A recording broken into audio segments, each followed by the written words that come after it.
जो भगवान अपने भक्त की रक्षा करने के लिए माँ उत्तरा के घर में जा सकता है, मुझे जवाब दे दीजिए, क्या वो भगवान आपकी रक्षा करने के लिए दिल्ली में नहीं आ सकता है? नहीं आएगा? जैपनीज पार्क में नहीं आएगा? इस कथा पंडाल में नहीं आएगा? मैं थोड़ा सर ढक लूं, मैं ढक लूं, आप बताइए आएगा कि नहीं आएगा? कब आएगा? जब मुझे पूरा भरोसा होगा, मुझे उनके ऊपर पूरा यकीन होगा। जब मैं ठाकुर जी पर भरोसा कर लूंगा तो मेरा ठाकुर जी निश्चित तौर पर मेरे और आपके बीच में यहाँ उपस्थित होगा। जो अपने भक्त की रक्षा के लिए वो माँ के गर्भ में जा सकता है, वो अपने भक्त को बचाने के लिए कहीं भी जा सकता है। वो दिल्ली भी आ सकता है, वो ब्रज में भी जा सकता है, वो मथुरा में जा सकता है, वो मेरे तुम्हारे घर में आ सकता है। बस यकीन, विश्वास मजबूत होना चाहिए। विश्वास मजबूत कर लो, मेरा ठाकुर तुम्हारे ही साथ है, कभी तुमको छोड़ेगा ही नहीं। राधे राधे बोलना पड़ेगा। परीक्षाएं तो देनी पड़ेंगी जब भक्ति के पथ पर निकलोगे। कथा क्रम क्योंकि पूर्ण करना है और चलना है थोड़ा आगे तक, इसलिए क्रम बता रहा हूं। कुछ समय बाद जब श्री कृष्ण इस धराधाम को छोड़कर अपने स्वरूप को भागवत में विराजमान कराकर मेरे गोविंद जसोधाम के लिए प्रस्थान करते हैं, उस वक्त पांडवों को जब यह संदेश मिला तो पांडवों ने परीक्षित को राजा बनाया और घर छोड़कर हिमालय की कंदराओं में चले गए, बद्री विशाल में चले गए और बद्री विशाल में जाकर भगवान के धाम के लिए प्रस्थान किया। लेकिन हम और आप चर्चा करें राजा परीक्षित के चरित्र की। राजा परीक्षित बड़े ही धर्मात्मा राजा हैं, बहुत ही धर्मपरायण हैं। ऐसे लोग बहुत कम होते हैं जो राजा हों फिर भी राजमद न हो, धर्म की रक्षा के लिए उनका हर कदम आगे बढ़ता रहे। ऐसे लोग कम होते हैं, ज्यादा नहीं होते। एक दिन राजा कहीं से आ रहे थे तो उन्होंने देखा तत्र गोमिथुनम राजा हन्यम मानव नाथवत। एक गाय एक बैल बड़े दुखी हैं, उनको एक व्यक्ति हाथ में शस्त्र लेकर ऐसे मार रहा है जैसे उनका कोई मालिक नहीं, उनका कोई स्वामी नहीं। परीक्षित ने रथ रुकवाया, दौड़कर गाय और बैल के पास में गए। वो व्यक्ति जो मार रहा था वो डर के मारे दूर हट गया। परीक्षित ने हाथ जोड़े, प्रार्थना की और पूछा, हे प्रभु आप कौन हैं गाय और बैल के रूप में? ये व्यक्ति कौन है जो आपको मार रहा है? गाय बोली, राजन मैं गाय के रूप में पृथ्वी हूं। बैल बोले, मैं बैल के रूप में धर्म हूं। और ये जो हमें मार रहा है ना, ये कलयुग है। कई लोग आज के युग में, पहले ऐसे परसेंटेज कम थे जो कहते थे कि मैं धर्म को नहीं मानता। आजकल ये परसेंटेज बढ़ गए, वजह कलयुग। मदिरा पियोगे धर्म में श्रद्धा बढ़ेगी, मांस खाओगे धर्म में श्रद्धा बढ़ेगी। इतना इतना खा लेते हैं एक ही दिन में 5-5 किलो, धर्म बढ़ेगा, श्रद्धा बढ़ेगी। फिर कहते I don't believe in God. Yes of course you don't, because you don't have good thought, because you don't good eat good food. जब तुम अच्छा नहीं खाओगे तुम्हारे अच्छे विचार नहीं होंगे।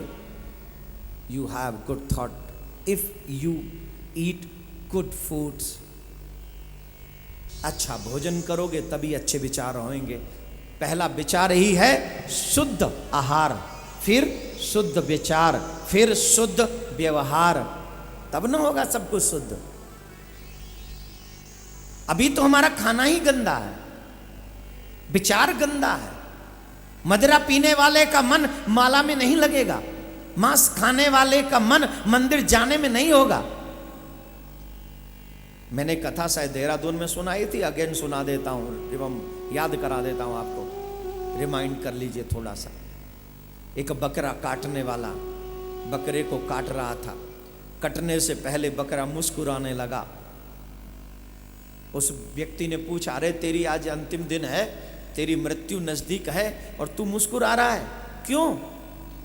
बोले नहीं नहीं, तू अपना काम कर, बस मुझे ऐसे ही हंसी आ गई। बोले कोई वजह तो होगी, बताना क्या बात है। ये जो सुना रहा हूं ना आपको, किसी व्यक्ति ने मुझे ट्विटर पे भेजा था।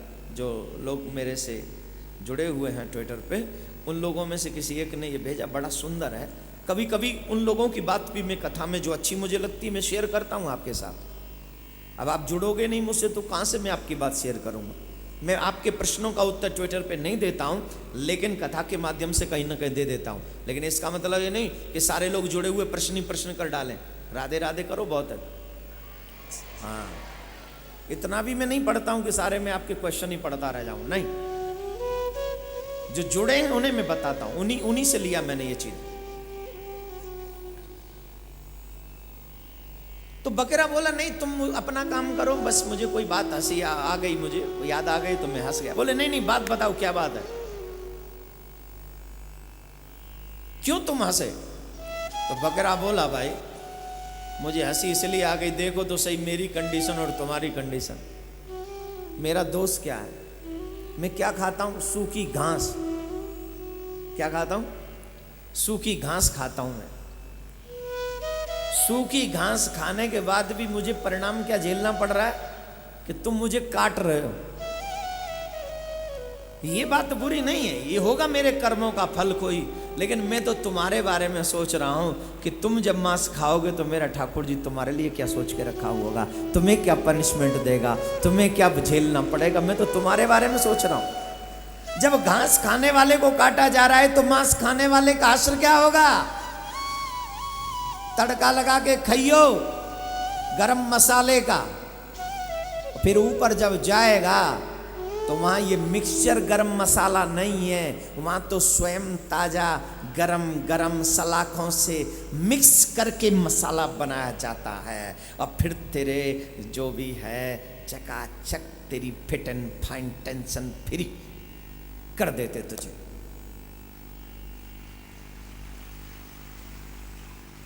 जो लोग भगवान का दर्शन करना चाहते हैं, जो लोग भगवान को पाना चाहते हैं, जो लोग श्रद्धावान होना चाहते हैं, सबसे पहले गंदा खाना त्याग करें। मीट मतलब मीट ही नहीं है, इवन लहसुन प्याज भी है, वो भी मत खाओ, क्योंकि आप भगवान को भोग नहीं लगा सकते। वो जब लगा नहीं सकते तुम क्यों खा रहे हो? फिर मत खाओ, तुम भी मत खाओ। वही खाओ जो भगवान को खिला सको। मंत्र लेने के बाद भी खूब दरिया रांध रांध के खाते हैं। ऐसे ऐसे मसाले लाते हैं जिनमें सब कुछ मिक्स है। हम नहीं, बस मसाला ही ऐसा है। तुझे नहीं पता मसाला कैसा है, इस मसाले को जान ले, वरना वो मसाला कैसा होगा न तुझे पता न मुझे पता। राधे राधे बोलना पड़ेगा। और जिन्हें वहां के मसाले के बारे में जानना है, कल और आना, फिर बताऊंगा। बड़ा अच्छा मसाला है वहां का। तो सुनिए, हम लोग कलयुग में रहते हैं, इसलिए विचार हमारे गलत, क्योंकि हमारा खान पीन गलत हो गया। और धर्म कह रहा है, महाराज मैं कलयुग की वजह से दुखी हूं। धर्म के 4 पैर हैं, अर्थ, ये तप, दया, दान और शौच, ये 4 चरण हैं। कौन कौन से? तप, तपस्या कलयुग का व्यक्ति नहीं कर सकता। शौच, पवित्रता नाम की चीज रही नहीं है। यात्रा करके हर, जैसे ही पहले व्यक्ति आते थे ना, सबसे पहले स्नान करते थे। जैसे यात्रा करके घर लौटे स्नान करते थे। अब तो कहीं कहीं से भी आ जाओ, स्नान ही नहीं होता। एक बार दिन में हो गया बहुत है। और कई लोग तो ऐसे गेंडे के बच्चे वो पूरा भर लेते हैं। क्या समझ गए ना? अरे सब इंटेलिजेंट है। मेरे घर में तो है ही नहीं, कसम से। यूं भर लेंगे लंबा सा पानी, और उसमें जैसे कोई गेंडा नहीं हिलोर लेता है वहां नदी में, वैसे ये हिलोर ले लेके हैं। क्या ले रहा है? I taking a bath. अरे टेकिंग अ बाथ तो इंसान लेते, हाथी थोड़ी लेते भाई। हिलोर मार रहा। अरे राम राम राम, पीने का पानी कम हो गया है और तू पानी उसको ऐसे बिगाड़ रहा है। एक एक बूंद पानी बचाना चाहिए, एक एक बूंद। अगर आपके नल लीक हैं तो उनको पहले ठीक कराओ। आने वाले समय में बहुत बड़ी समस्या पानी की, और दिल्ली में तो अभी से है। ए नल बाबू दे देना एक बूंद। यूं देखते रहते हैं जैसे भक्त भगवान को देखता रहता। आजा नल, अब भी नहीं आऊंगा, आजा। नहीं नेक आजा, सिर्फ ब्रश कर लेने दे। वो भी कहते तेरे बाप का नौकर हूं क्या। अभी वो कौन से होते हैं क्या, एमसीडी वालों ने छोड़ा नहीं, आ कहां से जाऊं। तमाम लौंजड़ रहती हैं दिल्ली में भी। अभी से पानी की समस्या है कि नहीं बताओ, फिर आने वाले 20 साल बाद क्या होगा।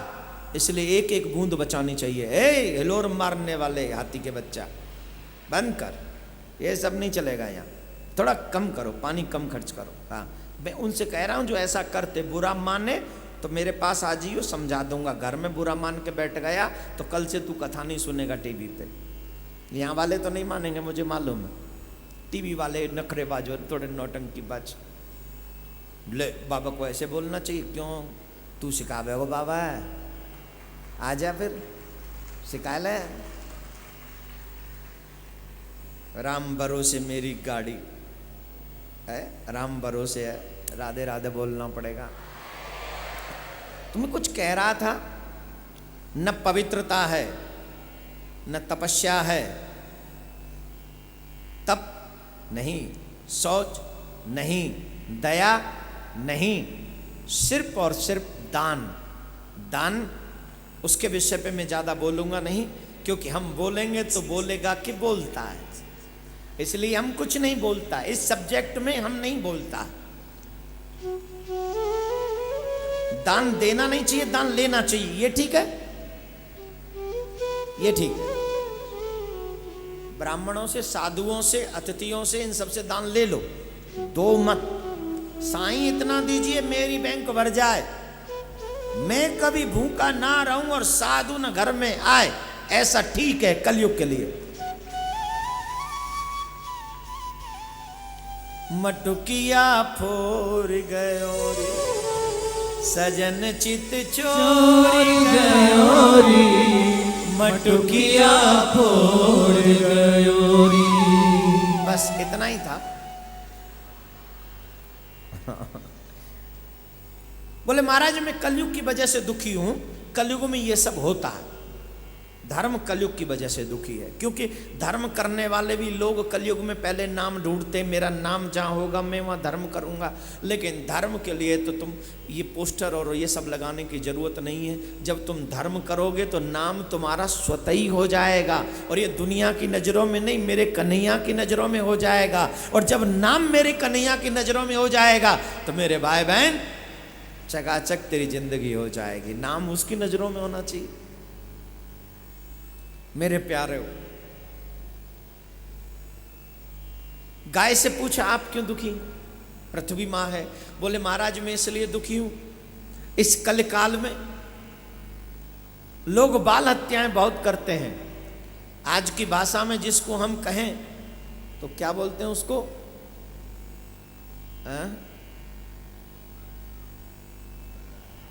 भ्रूण हत्या। अरे नहीं, मैं तो भ्रूण हत्या तो मुझे पता ही, इंग्लिश में पूछ रहा हूं। मत तुम्हें शर्म आ रही बोलने में। अल्लाह मौत बिल्कुल ना, अबॉर्शन बोलते ना उसे, आई कोई शर्म है कहीं। तुम वो करो, मैं बोलूं भी ना है भाई। अगर ये शर्म की बात है तो अबॉर्शन कराने वालों को शर्म आनी चाहिए। सिर्फ बेटा ही पैदा हो, बेटी नहीं, ऐसा अत्याचार क्यों, क्यों ऐसा अत्याचार। और सारे बेटे बेटे कर लोगे, बेटी नहीं होंगी, फिर बहू कहां से लाओगे। और बहू नहीं लाएगा फिर वंश कैसे चलेगा? और जब वंश नहीं चलेगा, हमारे शास्त्र कहते हैं अगर 2 बेटे हों तो 2 बार कन्यादान करना चाहिए, 4 बेटे हों तो 4 बार कन्यादान करना चाहिए, अगर अपनी बेटी एक है तो 4 दूसरे की बेटी गोद लेकर कन्यादान करना चाहिए। जितनी बहू लाए हो उतना कन्यादान करो मेरे प्यारे। लेकिन बड़े तकलीफ की बात है, बहू सबको चाहिए, बेटी किसी को नहीं चाहिए। क्यों? इसकी वजह है हमारा ये समाज, जिस समाज में दहेज मांगा जाता है, अच्छी बेटी बहू के रूप में नहीं मांगी जाती। इसका जिम्मेदार है वो समाज, जिस समाज में धर्म से अनभिज्ञ लोग दूसरे की बहन बेटी पर कुदृष्टि रखते हैं। न 3 साल की बच्ची सुरक्षित है, न 13 साल की और न 63 साल की। ये समाज जो दूषित हो गया है, इसकी वजह है आज के नौजवान मदिरा पीने लगे, चरित्रहीन हुए बिकॉज वो मूवी देखने लगे हैं, चरित्रहीन हो गए बिकॉज वो गलत संगत में पड़ गए। अगर भागवत में कोई व्यक्ति आए, भागवत सुनने वाला व्यक्ति कभी दुष्कर्म नहीं कर सकता, किसी बहन बेटी की इज्जत नहीं लूट सकता। भाई प्रेम वार्तालाप अलग है, उसकी मैं कोई गारंटी नहीं लेता हूं। कोई कहे महाराज आपने ऐसा कहा, क्योंकि 1-2 बार मेरे नजरों में ऐसा आया है कि 2 लोग अलग अलग जगह से कथा सुनने आए थे, बाद में मेरे पास आए, महाराज जी आशीर्वाद दे दो। मैंने काहे का? बोले हम दोनों शादी कर रहे हैं। कर ले भाई, शादी करके आइयो फिर आशीर्वाद ले। अब गुरु जी क्या करें? गुरु जी पे अब कोई ऑप्शन है क्या सिवाय आशीर्वाद के? ले जा भैया, कर ब्याह, तू ब्याह कर, खुश रह। अब रेगो के जन्ना वो तो तू जान, तेरा काम जान। ब्याह करके आज तक कोई खुशी भयो जो तू है ले, न कथा कई बारो भयो, न कथा सुनवे बारो भयो, न जाने कथा बनाई वो भयो। ब्याह करके कोई खुशी भयो? भजन करे वाली सब खुशी भयो। अजो अच्छो मिल जाए कोई पार्टनर, जियो चकाचक, हमारा सब बढ़िया। क्या कह रहे थे हम? ब्याह की बात तो बड़ी विचित्र है, ये हिला देती है नीचे से ऊपर तक। अब थोड़ा तो कई लोग ऐसे होते हैं जो कथा में आते हैं और एक दूसरे से मिल, लेकिन होना नहीं चाहिए। ये कहीं ना कहीं चाहे छोटा ही सही, लेकिन धर्म का अपराध है। आप यहाँ कथा सुनने आए हो, कथा सुनो, इसका मतलब दिल से नहीं सुने, कुछ और ही देख रहे थे, है? गलत। कथा सुनो मन से। तो कथा सुनने वाला व्यक्ति किसी की इज्जत मान सम्मान नहीं लूट सकता। धर्म को जानने वाला व्यक्ति किसी का बुरा कर्म नहीं कर सकता। इसलिए संस्कारी होना जरूरी है, इसलिए जरूरी है। अब डिस्को में जाएगा तो यही विचार आएंगे, मदिरा पिएगा तो यही विचार आएंगे, मीट खाएगा तो यही विचार आएंगे, और गलत काम कर। तो पृथ्वी मां कहती है मैं इसलिए दुखी हूं क्योंकि इस कलिकाल में लोग भ्रूण हत्या करते हैं, बाल हत्या करते हैं, बच्चे सुरक्षित नहीं है, मैं इसलिए दुखी हूं। राजा परीक्षित ने खड्ग निकाली, बोला मैं इस कलयुग को ही मार दूंगा, न ये कलयुग रहेगा न आप दोनों दुखी होंगे, आप सुखी हो जाएंगे। कलयुग को मारने के लिए राजा परीक्षित गए, और जब कलयुग को मारने के लिए गए मेरे भाई बहन, कलयुग ने सोचा ये राजा बहुत धर्मात्मा है, मुझे मार देगा। तो कलयुग ने कहा त्राहिमाम त्राहिमाम त्राहिमाम, मेरी रक्षा करो, मेरी रक्षा करो, मेरी रक्षा करो। बोले ठीक है। बोले आप मुझे मारना चाहते हैं, बिल्कुल मार दीजिए, लेकिन मेरे अंदर भी कुछ अच्छाई है। तुम में अच्छाई क्या है? बोले महाराज मुझ में भी अच्छाई है। हरे नाम ऐव हरे नाम ऐव हरे नाम ऐव केवलम, कलो नास्तैव नास्तैव नास्तैव गतिरन्यथा। सतयुग, त्रेता युग, द्वापर युग में हजारों हजारों वर्ष तपस्या करनी पड़ती है, तब भगवत प्राप्ति होती है। लेकिन कलिकाल में तपस्या न हो तो कोई बात नहीं, कलिकाल में भगवान का भजन करो और संकीर्तन करो। नाम संकीर्तनम यस्य, संकीर्तन का मतलब होता है सबके साथ कीर्तन। सबके साथ कीर्तन का मतलब समझ रहे हो? आप एक बार नाम लोगे, हरे कृष्ण बोलो, हरे कृष्ण राधे कृष्ण, तो जितने हजार लोग यहाँ बैठे ना उतना नाम हो गया इकट्ठा आपके पास। इसको कहते हैं कलयुग, इसका प्रभाव है। आप घर में माला करते हो तो 108 माला करने 100 बार 108 मनके होते हैं ना, तो 108 मनके पे मंत्र जपने में कम से कम 5 से 6 मिनट लगते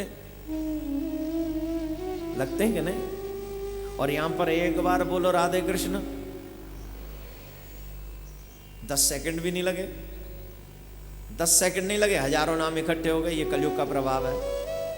इसलिए कथा भी मोस्ट इंपॉर्टेंट है, इसलिए कथा सुननी चाहिए। और जितनी बड़ी संख्या में आप कीर्तन करते हो, ये कीर्तन जो भजन इत्यादि जो बार बार कर, ये कलयुग का सरल साधन है भव सागर से पार होने का। ये कलयुग का सरल साधन है परमात्मा तक पहुंचने का।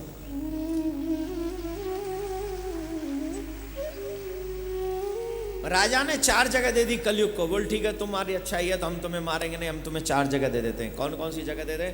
बोले जहां पर मदिरापान करें वहां रहो, जहां पर हिंसा हो वहां रहो। हिंसा मीन्स मीट वगैरह जो वो हिंसा ही ना होती है, वहां रहो। जुआ खेला जाए वहां रहो, वैश्यगमन हो वहां रहो। ये 4 जगह तुम रहो। बोले महाराज एक जगह और मुझे निवास दे दीजिए। कहाँ? स्वर्ण में। एक मस्तु कह दिया।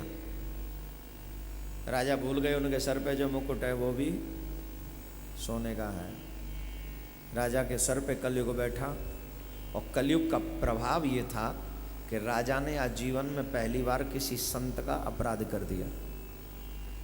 समीक ऋषि से जल मांगा। समीक ऋषि ध्यान मस्तवगन ध्यान में बैठे हुए थे, उन्हें पता नहीं चला। राजा को लगा कि इन्होंने जानबूझ के मेरा अपमान किया है, तो राजा ने मरा हुआ सर्प समीक ऋषि के गले में डाल दिया। आपकी जानकारी के लिए बता रहा हूं, ध्यान से सुनना। जो लोग धर्म की निंदा करें, जो लोग साधु संतों की निंदा, ब्राह्मणों की निंदा करें अथवा सुने, एक बात निश्चित तौर पर समझना कि वो लोग कलयुग से ग्रसित हैं। और जो लोग कलयुग से ग्रसित हैं वो भगवान से मिलने के अधिकारी नहीं है। इस संसार में सबसे बड़ा पाप क्या है? सबसे बड़ा पाप है किसी भक्त की, साधु संत की, ब्राह्मण की निंदा करना अथवा सुनना। आप जब ये निंदा करते हो ना, तो वो सिर्फ निंदा नहीं होती, किसी एक व्यक्ति को आप नास्तिक बना देते हो।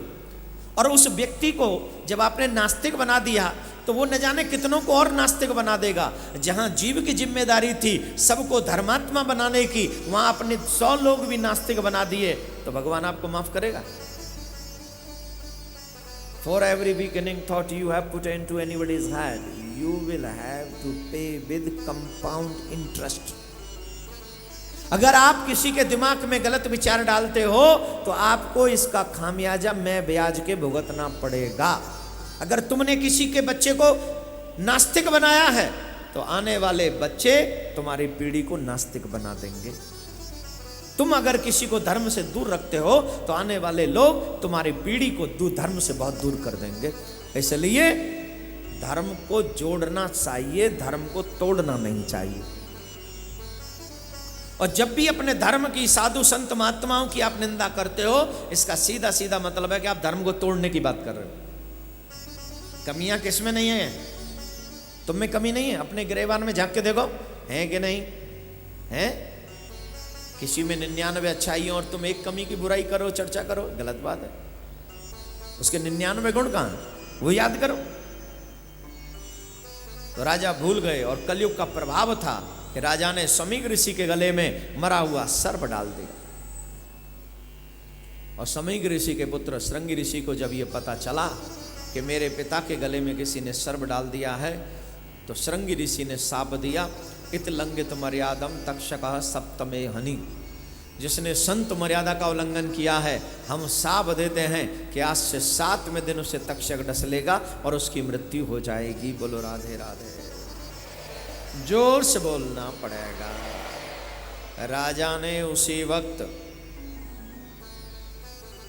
जैसे ही सुना कि मेरी मृत्यु 7वें दिन है, उसी वक्त राजा ने राज्य छोड़ दिया। उसी वक्त घर छोड़ दिया, परिवार छोड़ दिया, रानी छोड़ दी, सब छोड़ दिया। कहाँ पहुंच गए? वन में। और गंगा के तट पर पहुंचकर अनेकों साधु संत महात्माओं से ये प्रश्न किया, कृपा करके बताइए जिसकी मृत्यु 7वें दिन हो वो क्या करे।